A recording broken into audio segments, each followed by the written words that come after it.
네, 오늘 말씀 같이 보겠습니다.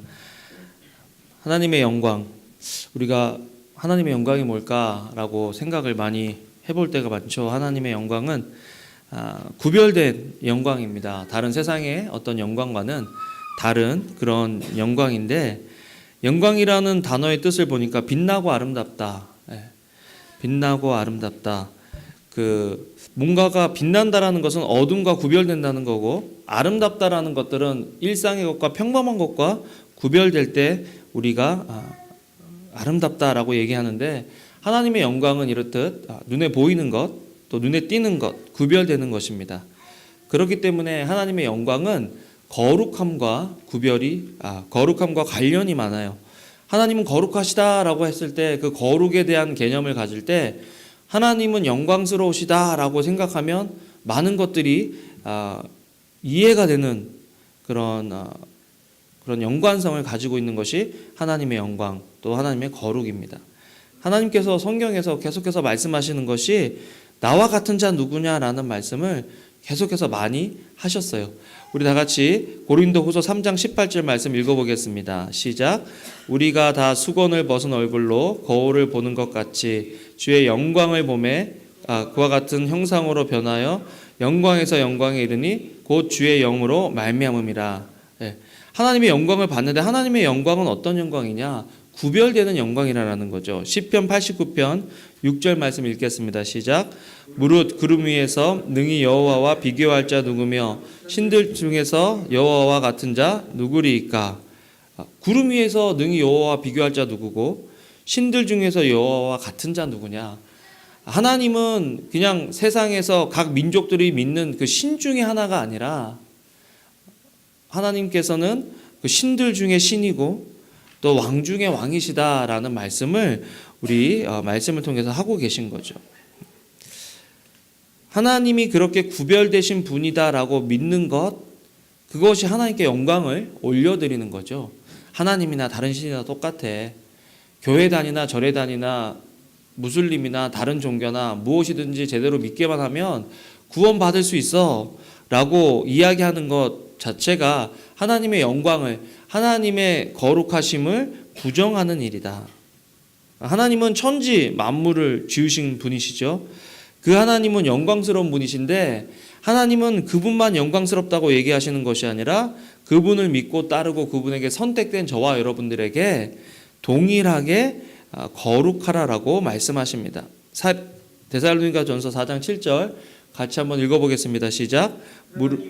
우리를 부르심은 부정하게 하심이 아니요 거룩하게 하심이니. 하나님의 거룩하심처럼 우리도 거룩하라는 말, 얼마나 부담스러울까요? 저는 이 말씀이 참 영광스럽기도 하지만 부담스럽다. 하나님이 우리 같은 사람들에게 내가 영광스러운 것처럼 너도 영광스러워라 라는 것은 하나님의 그 영광의 수준만큼 우리도 하나님 앞에서 또 사람들 앞에서 영광스러운 수준이 되라는 건데, 아무리 생각해도 그게 가능한가, 그런 생각을 많이 해보죠. 하나님께서 거룩하게 하신 사람들을 보면 사실 그들은 굉장히 뛰어난 사람이라기보다는 우리와 비슷한 사람이다, 우리와 같은 사람이다 라는 생각을 참 많이 하게 돼요. 지난주에는 모세에 대해서 얘기했는데, 이번 주는 엘리야에 대해서 조금 얘기를 하면, 엘리야는 7년 동안 비가 오지 않은 상황에서 기도를 했더니 비가 오기 시작하게 하는 그런 놀라운 능력을 가진 사람이 엘리야였습니다. 구약의 시대에 선지자들이 많았는데, 그 선지자를 대표하는 두 선지자를 꼽으라 그러면 하나는 모세고 하나는 엘리야예요. 엘리야는 그만큼 구별되어 있는 사람, 거룩한 사람이었는데, 엘리야에 대해서 이야기할 때 그 사람이 우리와 비슷한 사람이었다. 야고보서 5장 17절 말씀 같이 한번 읽어보겠습니다. 시작. 엘리야는 우리와 성정이 같은 사람이로되 그가 비가 오지 않기를 간절히 기도한즉 3년 6개월 동안 땅에 비가 오지 아니하고. 그들이 그렇게 우리와 비슷한 사람인데 어떻게 그 사람들은, 엘리야는 이렇게 놀라운 일을 할 수 있었나? 여러 선지자들보다 뛰어난, 그 주변에 살던, 그 당시에 살던 사람들과 구별되는 그런 삶을 살 수 있었을까라고 생각해 본다면, 그들은 하나님을 찾았다라는 것입니다. 비가 오지 않을 때 다른 사람들은 물을 찾아 나섰는데 엘리야는 기도하더라는 거죠. 그러면 어떻게 돼요? 구별됐다라는 겁니다. 우리가 신앙생활을 할 때 무언가를 찾을 때 무언가가 필요할 때 우리 힘과 우리 노력으로 그런 것들을 찾고 구하고 얻으면 세상 사람들과 구별되는 것들이 무엇이 있겠는가? 없다라는 거죠. 그런데 힘들고 어렵고 고난이 닥치고 도저히 우리 힘으로 해결할 수 없을 때 하나님을 찾는다는 것은 세상 사람들과 구별되어 있다는 거죠. 세상 사람들이 믿고 의지하는 것과 다른 것을 믿고 의지하고 있다는 것들을 보게 됩니다. 오늘 말씀을 보면서 어떻게 하나님의 영광에 이를 수 있고 하나님을 영화롭게 할 수 있느냐. 첫 번째, 영광이 하나님께 올바로 반응할 때 하나님을 영화롭게 한다. 같이 한번 읽어볼까요? 시작. 영광이 하나님께 올바로 반응할 때 하나님을 영화롭게 한다. 성경에 보면 하나님께서 그분 스스로 거룩하시다고 말씀하신 데가 많은데 거룩이라는 단어는 구별된다는 것이죠. 비교할 대상이 없다라는 거예요. 자, 예레미야 49장 18절 19절 읽어보겠습니다. 시작. 여호와께서 말씀하시니라 소돔과 고모라와 그 이웃 성읍들이 멸망한 것 같이 거기에 사는 사람이 없으며 그 가운데 머물러 살 사람이 아무도 없으리라. 보라, 사자가 요단강의 깊은 숲에서 나타나듯이 그가 와서 견고한 처소를 칠 것이라. 내가 즉시 그들을 거기에서 쫓아내고 택한 자를 내가 그 위에 세우리니 나와 같은 자 누구며 나와 더불어 다툴 자 누구며 내 앞에 설 목자가 누구냐. 하나님은 계속해서 우리가 얼마나 하나님 되심을 인정하지 않으면 하나님께서 어떻게 계속해서 말씀을 통해서 나와 같은 사람 누구냐, 나와 같은 신이 없다라는 말씀을 성경 여러 군데에서 거듭거듭 말씀하고 계세요. 마치 잃었던 아이를 찾고 잃었던 아이를 오랜만에 찾아서 아버지가 어떤 존재인가를 그 자녀에게 계속해서 이야기하는 부모처럼 하나님께서는 하나님이 어떤 분이신가를 계속해서 성경 말씀을 통해서 말씀하고 계신다라는 거죠. 그래서 이스라엘을 애굽에서 빼내오실 때도 예수님께서 이 말씀을 하십니다. 출애굽기 9장 14절 읽어볼까요? 시작. 내가 이번에는 모든 재앙을 너와 내 신하와 내 백성에게 내려 온 천하에 나와 같은 자가 없음을 내가 알게 하리라. 바로에게 하시는 말씀인데 모세를 통해서 하신 말씀이죠. 이스라엘도 이 말씀을 알고 있다는 겁니다. 당시에 최강대국은 애굽이었고 그 중동에서 당시에 전쟁에서 이기면 이거는 신들의 전쟁이라고 생각했어요.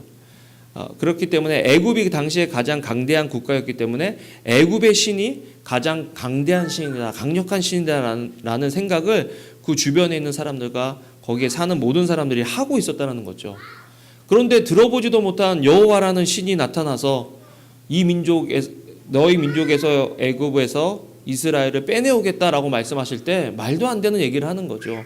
듣도 보도 못한 신이 그 당시 최고 강대국의 신을 어떻게 이길 수 있느냐.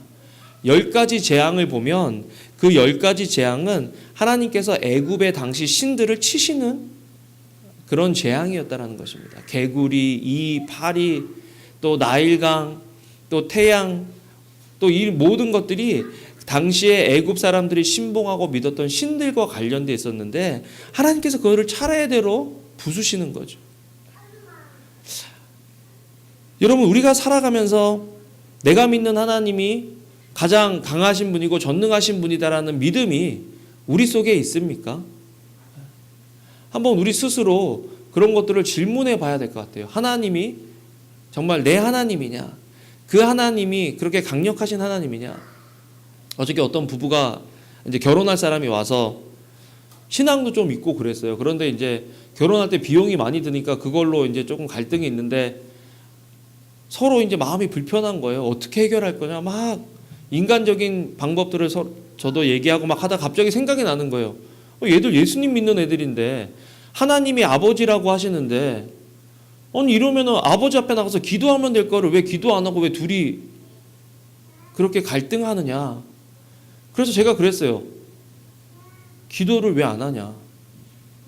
하나님이 아버지시라면서 하나님이 아버지시면 이 상황에서 너희들의 필요한 것들을 채워주실 분이 하나님이신데 왜 혼자 계획하고 둘이서 컨트롤하려고 그러고 둘이서 이 모든 것들을 다 감당하려고 그러냐? 기도해라. 여러분, 때로 우리가 영광의 하나님, 전능하신 하나님을 믿는다고 하면서도 우리 삶에 우리가 맞닥뜨리는 문제 속에서 얼마큼 우리는 하나님을 의뢰하고 하나님을 찾냐라는 거죠. 나중에 여러분들에게 말씀드리겠지만 하나님께 영광을 돌리는 방법 중에 하나는 기도라는 겁니다. 기도하면 하나님을 영화롭게 한다. 자, 어떻게 하면 하나님의 영광에 올바로 반응하는 거냐? 첫 번째는 감사할 때 하나님을 영화롭게 한다는 것입니다. 따라해 봅시다. 감사할 때 하나님을 영화롭게 한다. 감사가 하나님을 영화롭게 하는데, 감사는 감사받는 대상을 높이는, 감사는 감사받는 대상을 인정하는 그런 일입니다.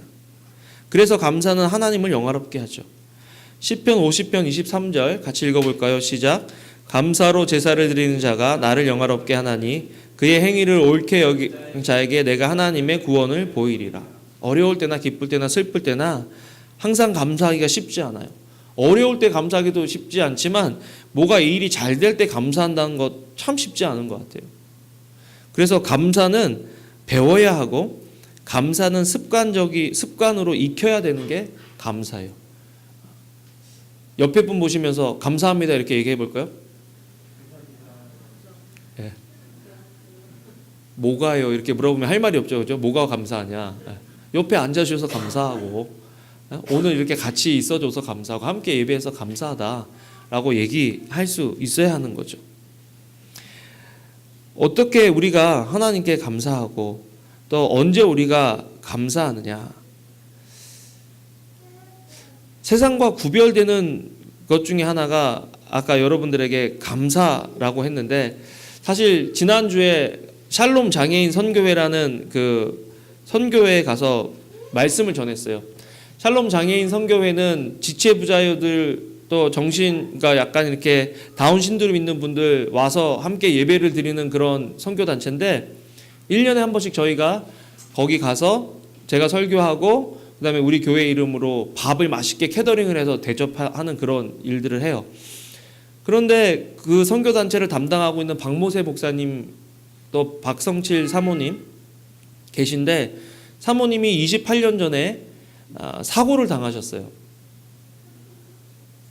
가고 있는데, 가족들과 차를 타고 가고 있는데 중앙선에서 버스가 침범해서 교통사고가 났는데, 뒤에 타고 있던 딸 2명은 그 자리에서 죽고, 사모님은 목뼈가 부러져서 이 가슴 밑으로는 감각이 없으신 거예요. 18일 만에 깨어나셨는데, 그 사모님이 이제 그 상황 속에서 하나님의 부르심을 받고 장애우들을 돌봐야 되겠다라는 그런 마음으로 이제 장애우들을 돕는 사역을 하신 거예요. 그래서 꽤 열심히 사역하고 사역을 잘하세요. 아주 휠체어도 매년 몇백 대씩 해서 사람들 보내고, 또 장학재단도 만나러도 장학금도 주고, 무조건 받고 하는 게 아니라 나눠주고 또 베푸는 그런 선교단체를 세우셨는데, 지난 주일날 예배 마치고 비가 굉장히 많이 왔잖아요. 가시는 길에 뒤에서 추월하려고 하는 차가 박아가지고 저기 210번 길 그 올라가는 그 라크라센터 올라가는 그 거기서 내려가는 길에서 사고가 나서 차가 돌고, 그 사모님은 휠체어에 그 특수차에 앉아 계셨는데 안전벨트를 했는데도 사모님이 튕겨져 나가셔가지고 또 부러지신 거예요. 여기도 부러지시고 대퇴부도 부러지시고, 또 그런 것 때문에 호흡하시기도 힘들고 그렇게 된 거예요. 그래서 이거 제가 예배를 할 수 있겠나, 목사님 만날 수 있겠나 그런 생각을 했는데, 목사님이 그날 나오셨어요. 그래서 목사님, 사모님 지금 중환자실에 계신데 이렇게 나오셔도 괜찮아요? 그런데 그래도 매주 드리는 예배인데 드려야죠. 그리고 다른 분 부탁해서 계십니다. 야, 이게 이렇게 하면서 예배를 드린다면 하나님께서 여기에 대해서 어떻게 생각하실까라는 생각을 하면서 목사님하고 얘기를 나눈 중에 그 얘기를 하시는 거예요. 하나님이 뜻하시진 않으셨겠지만 하나님이 허락은 하셨던 것 같다. 여러분, 참 희한하죠? 우리에게 닥치는 고난과 어려움이 어떨 땐 하나님 뜻일 때도 있지만 하나님하고 뜻에 상관없이 일어날 수 있다. 다른 사람의 실수와 다른 사람의 잘못 통해서. 그런데 그것이 하나님의 허락 가운데 일어났다라는 그 믿음. 그러면서 목사님이 하시는 말이, 그래도 내가 안 다쳐서 감사하다. 그래서 처음에는 야 목사님 너무 이기적이다. 역시 남자는 이기적이야. 사모님 다치셨고 자기는 안 다쳐서 감사하다 그러냐 그렇게 생각했더니 목사님이 그러시는 거예요. 만약 내가 다쳤으면 우리 집사람 어떻게 돌보냐. 둘 다 다쳤으면 누가 우리 아내를 내 아내를 돌볼 수 있느냐. 그렇게 큰 사고 토탈이 났대요. 그런데 그렇게 큰 사고에서 내가 그래도 몸이 찌뿌둥하고 힘들지만 아내를 도울 수 있는 건강이 있어서 감사하다. 또 이게 사고가 났는데 목사님 차는 이렇게 돌아가지고 왜 갓길 있잖아요. 중앙분리대에 거기 보면 갓길 있잖아요. 그쪽으로 돌아가서 서고 목사님은 받은 차는 또 저쪽 갓길로 해서 서고 그러니까 그 내리막길에 차들이 많이 달리고 비가 와서 잘 안 보이는데 그게 만약에 도로 중간에 섰으면 더 큰 사고가 이어졌을 건데 어떻게 하나님이 그거를 딱 이렇게 해서 더 큰 사고로 이어지지 않도록 막아주셨냐라는 거예요. 감사하다는 거예요. 또 사실은 비 때문에 사고가 났잖아요. 근데 목사님하고 샬롬 장애인 선교단체에서 작년부터 계속해서 비를 내리게 해달라고 기도를 했대요. 그런데 비가 와서 얼마나 감사하다는 거예요. 야, 내가 들으면서 이런 감사를 가지고 이런 상황 속에서 이런 감사를 가지고 예배에 나오면 하나님의 영광이 되겠구나라는 생각을 했는데 와, 그 예배를 드리는데요. 너무 좋은 거예요. 하나님의 임재하심이 여기 있고 이곳에 하나님의 영광이 있다. 여러분 내가 일주일 동안 아무 어려움 없고 고통 없고 그냥 습관적으로 교회 나오는 거 그것도 감사한 일이죠. 문제가 저는 차라리 문제가 있을 때 감사하는 것보다 저는 문제 없을 때 감사할게요. 주님 나 문제 없었으면 좋겠어요 라고 기도하는 그런 사람인데 그래도 우리가 살면서 문제가 없지 않잖아요. 문제가 있잖아요. 그런데도 그런 상황 속에서 하나님께 나와서 감사할 수 있느냐. 참 그 목사님은 지금 하나님께 영광을 돌리고 계시구나라는 그런 생각을 해봤어요. 두 번째로 순종이 하나님을 영화롭게 한다. 여러분 하나님 아버지께 우리가 순종할 때 하나님을 영광스럽게 할 수 있는 거죠. 하나님께 순종해야 될 이유는 하나님이 이 세상의 주인이시기 때문이에요. 역대상 29장 11절 같이 읽어보겠습니다. 시작. 여호와여 위대하심과 권능과 영광과 승리와 위엄이 다 주께 속하였사오니 천지에 있는 것이 다 주의 것이로소이다.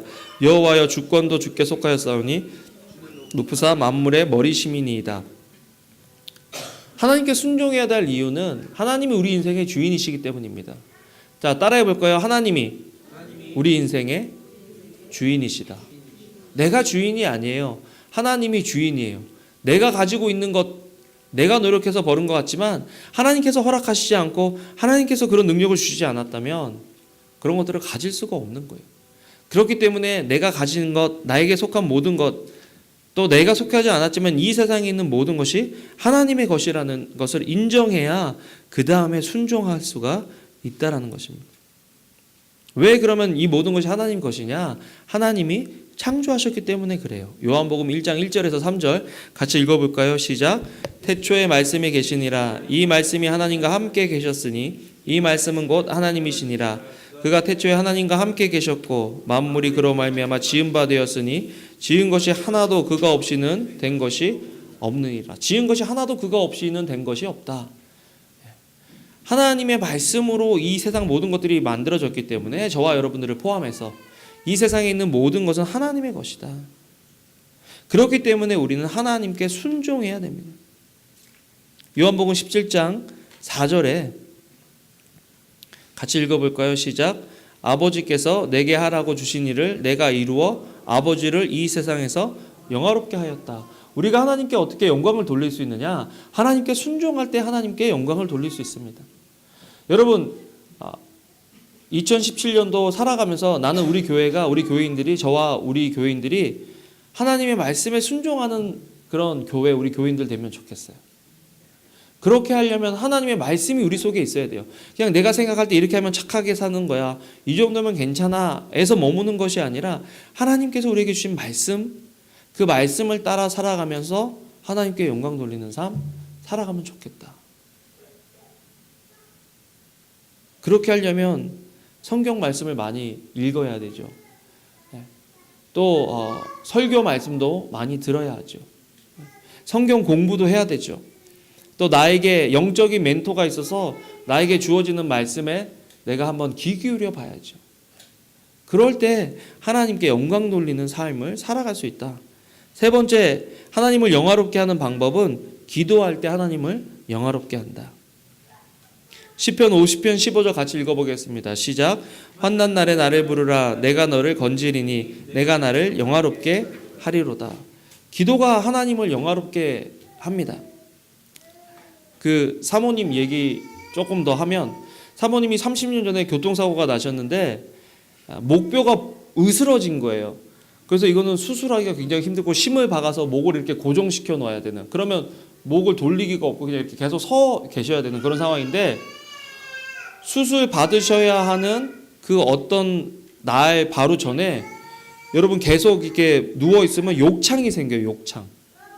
그런데 수술 받으시기 바로 얼마 전에 욕창이 생긴 거예요. 그래서 이제 원망하는 마음이 조금 목사님한테 드셨대요. 아, 하나님 너무 하신 거 아니냐. 아이들도 2명, 딸 2명 있었는데 사고로 데려가시고, 사모님 이제 뭐 거의 전신마비, 여기 밑으로는 다 마비가 오셔가지고 그렇게 되시는데, 아니 목까지 이제 수술도 못하게 하시나. 그런데 사모님이 그 날인가 그 다음날 어떤 목사님이 와서 말씀을 전해주시는데, 그 말씀 가운데 하나님이 내 목을 낫게 해주시겠다라는 그런 마음이 생겨서 하나님이 내 목을 낫게 해주셨다고 선포하고 계속 기도를 하시더라는 거예요. 그랬는데 그 다음에 그 의사 선생님이 그 목뼈를 다시 이제 수술하려고 정밀 검사를 했는데 목뼈가 진짜 기적적으로 붙은 거예요. 그래서 지금 사모님 목 움직이시는데 전혀 문제가 없으시거든요. 사고 나기 전까지. 근데 지금 사고 나서 또 목이 부러지셔서 지금 그거를 이제 수술을 하셔야 되는데, 기도 제목이 그건 거예요. 하나님, 28년 전, 30년 전처럼 수술 없이 목이 온전히 붙게 해주세요. 하나님께서 언제 영광 받으시냐? 우리의 힘과 우리의 노력으로 전혀 일어날 수 없는 일들이 이루어질 때 그때 하나님께서 영광 받으시는 거거든요. 예수님께서 하신 그 모든 일들은 우리를 낫게 해주시는 것과 관련이 되어 있지만, 더 크게 보면 하나님의 영광과 관련이 되어 있는 거예요. 우리가 할 수 없는 일, 우리가 도저히 어떻게 해볼 수 없는 일에 대해서 우리가 기도할 때 하나님께서 그 일을 이루어주신다. 기도하느냐? 기도하느냐? 여러분 기도하세요? 2017년도 기도하세요? 기도해야 돼요. 내가 하고 안 되면 요만큼 한 2%만 3%만 10%만 주님 도와주시면 돼요. 이게 아니라 하나님 내 삶 속에서 주님이 필요하니까 주님이 온전히 내 삶을 다스려 주세요. 이 문제를 해결해 주세요라고 기도해야 하나님께서 도와주시죠. 그때 하나님을 높이게 된다. 네 번째로 찬양이 하나님을 영화롭게 합니다. 잠언 4장 8절 같이 읽어볼까요? 시작. 그를 높이라. 그리하면 그가 너를 높이 들리라. 만일 그를 품으면 그가 너를 영화롭게 하리라. 여기서 그는 누구냐면 지혜예요. 지혜. 지혜는 예수님을 많이 예표하죠. 잠언에 나타나는 지혜는 다 예수님으로 바꾸면 다 말이 맞다라고 어떤 목사님이 말씀하시는 정도로 이 지혜를 품으면 그 지혜가 우리를 영화롭게 한다 그랬는데, 찬양할 때 하나님께서 영광을 받으신다는 거죠. 오늘도 사실은 예배하기 전에 이제 우리 전도사님들이 8시쯤 다 오시거든요. 예배 준비한다고. 그런데 성진 전도사님한테 찬양을 좀 틀어달라고 하면서 찬양을 들으면서 말씀 설교한 거 다시 이렇게 리뷰하고 보는데 너무 좋은 거예요.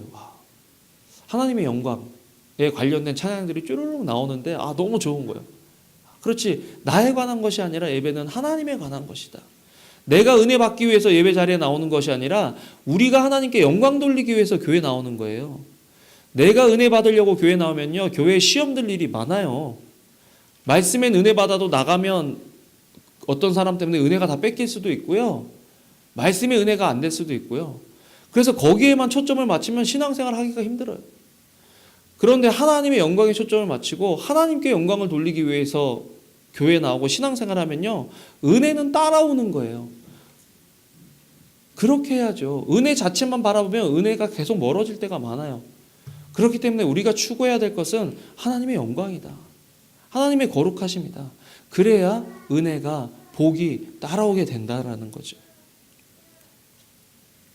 다섯 번째, 어떻게 하나님을 영화롭게 하느냐? 선을 행할 때 하나님을 영화롭게 한다.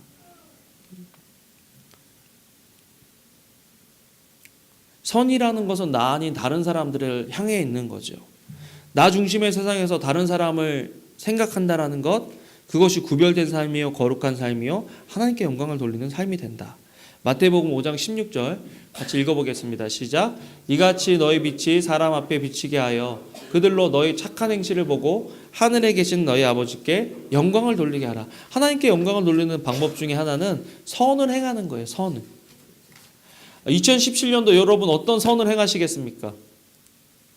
우리 성진 전도사님이 우리 삼열이 대열이 하고 이렇게 하다가 15불짜리 맥도날드 카드를 주고 일주일 동안에 홈리스 피플한테 이거를 주라고 숙제를 시킨 거예요. 그런데 대열이랑 마침 주일날 필요한 도나스를 반스 앞에서 사려고 하다가 갑자기 대열이가 한 분을 보더니 아빠 나 이거 저분한테 주고 오면 안 되냐고 그래서 너 이거 어디서 나냐 그랬더니 성진 전도사님 설교하면서 그렇게 주셨다고. 그래서 드리고 왔어요. 근데 마음속에 계속 그런 생각이 드는 거예요. 하나님께서 원하시는 선은 뭘까? 15불짜리 드리고 나오면 기분은 괜찮죠. 우리 기분은 괜찮고 그분도 한 끼 해결할 수 있는 것들이 생기죠. 선을 행하기가 힘든 이유 중에 하나는 어디까지 선을 행해야 될지 막막해져서 선을 행하기가 힘들어요. 집에서 쫓겨나신 분이 있다. 렌트값을 못 내서. 그러면은 뭐 성경적으로는 어떻게 해야 돼요? 우리 집에 드려야지요. 그렇지 않습니까? 고아나 가부가 있으면 우리가 섬겨드리고 도와드려야 되죠. 뭐 성경적이죠. 그런데 그렇게 하는 사람, 그렇게 하는 믿는 사람들이 얼마나 될까요? 너희가 선을 행하면 세상에 있는 사람들이 너희 착한 행실을 보고 하늘에 계신 너희 아버지께 영광을 돌릴 것이다 라고 말씀하셨는데 우리가 어떻게 하면 하나님께 영광 돌릴 수 있을 만큼 착한 일을 할 수 있을까요? 숙제인 것 같아요. 숙제. 예수님께서 이 땅에 오셨을 때 남들이 다 알아차릴 수 있을 그런 화려한 모습과 너무 명확한 모습으로 이 땅에 오셨다면 예수님 태어난 날 좀 더 잔치적인 분위기였을 건데 예수님께서 이 땅에 오셨을 때 사람들이 알아볼 수 없는 그런 모습으로 오셨다. 가장 작은 자의 모습으로 오셨다. 가장 소외된 자의 모습으로 오셨다.